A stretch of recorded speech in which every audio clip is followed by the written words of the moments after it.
नमस्कार मैत्रिणींनो, Komal's creation YouTube चॅनलवर मी कोमल आपलं अगदी मनापासून स्वागत करते.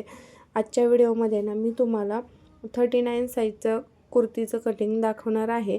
त्यासाठी आपल्याला 2.5 मीटर कॉटनचं अस्तर लागणार आहे आणि हे अस्तरची घडी व्यवस्थित सेट करून घ्यायची आहे. हे बघा दाखवल्याप्रमाणे आणि हे डबल फोल्ड करून घेतलेलं आहे. हे मी अस्तर आणि फोल्ड बाजू आहे ते माझ्याकडे ओपन बाजू आहे ते पुढच्या साईडला आहे. सो आता ह्या टॉपची उंची आहे आपल्याला 40 पाहिजे रेडी आणि 39 चेस्ट आहे आणि 38 याची कंबर आहे. तर याचं मेजरमेंट कसं टाकायचं हे मी तुम्हाला दाखवणार आहे. हे बघा इथं मी 40 उंची घेतलेली आहे आणि वरतीसुद्धा आपली मापं व्यवस्थित बसावीत. खालीवर कुर्तीचं कट होऊ नये म्हणून आहे आपण वरूनसुद्धा एक लाईन मारली आणि खालीसुद्धा. आणि याचं गळा रुंदी येते मी 2.5 इंच घेते आणि शोल्डर आहे ते मी 3 इंचाचं घेते. हे बघा आणि याचा मुंडा आहे तर मुंडा मी 6.25 इंचाचा घेतलेला आहे आणि हे बघा सरळ अशी लाईन ड्रॉ केलेली आहे. आणि आता इथं आपल्याला चेस्टचं माप टाकायचं आहे. हे बघा आता वरून मी कमरेचं माप घेतलेलं आहे आणि नंतर हिपचं पण माप घेतलेलं आहे.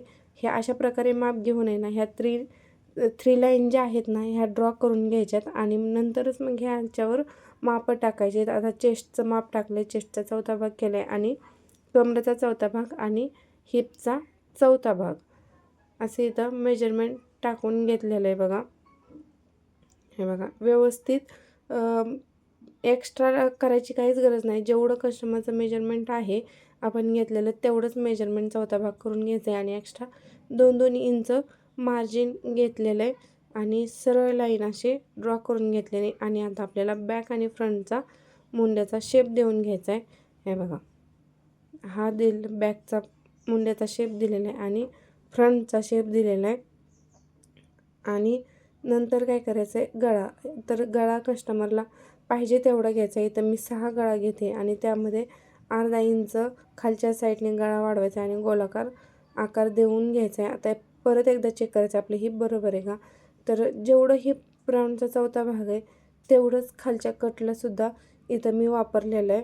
कारण जास्त हेवी जर कस्टमर असेल तर वाढवायची गरज नसते आणि कमी हेवी कस्टमर असेल तर खालचं कट 1 इंचाने वाढवायचा असतो आणि एक्स्ट्रा त्याचं फोल्ड करण्यासाठी मी 1.5 इंचाचं मार्जिन घेतलेलं आहे. हे बघा आणि हे कट करून घ्यायचं आहे व्यवस्थित.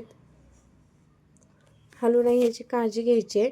हात ठेवून हळूहळू कट करून घ्यायचं आहे. ज्या पद्धतीनं आपण मार्क करून घेतले त्याच पद्धतीनं इथं कटिंग करून घ्यायचं आहे. हे बघा आणि अशा पद्धतीने जर कटिंग केलं तर प्रॉपर फिनिशिंगमध्ये फिटिंगमध्ये हा टॉप बसणार आहे. पूर्ण मेजरमेंट जे सांगितलं आहे ते मी प्रॉपर फिनिशिंगमध्ये सांगितलेलं आहे. आणि हे जे कट केलेलं आहे आपण हे सगळं आपण मेन फॅब्रिकवर ठेवणार आहे आणि मेन फॅब्रिकची घडी सेट करायची आहे. 4 पदरी घडी घातलेली आहे.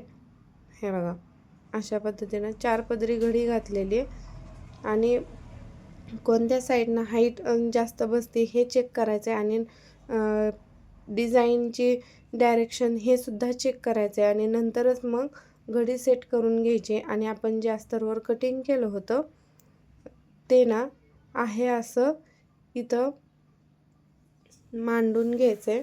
हे बघा आणि अस्तरपेक्षा मेन फॅब्रिक 3 इंच जास्त ठेवायचे. हे बघा 3 इंच कारण आपण अस्तर कटिंग करताना हाईटपेक्षा 3 इंच कमी केलं होतं. तरी इथं प्रॉपर कस्टमरची जी हाईट आहे त्यामध्ये 1 इंच प्लस करून इथं हाईट घ्यायची आणि थोडं एक्स्ट्रा साईडने ठेवून कट करून घ्यायचं. इथं मार्क वगैरे करायची गरज नाही. अस्तरचा पोर्शन ठेवायचा आणि त्याच्या साईडने कट करून घ्यायचं. तुम्हाला हा व्हिडिओ कसा वाटला कमेंटमध्ये नक्की सांगा आणि नवीन असाल तर आपल्या चॅनलला सबस्क्राईब करायला विसरू नका. चलो बाय.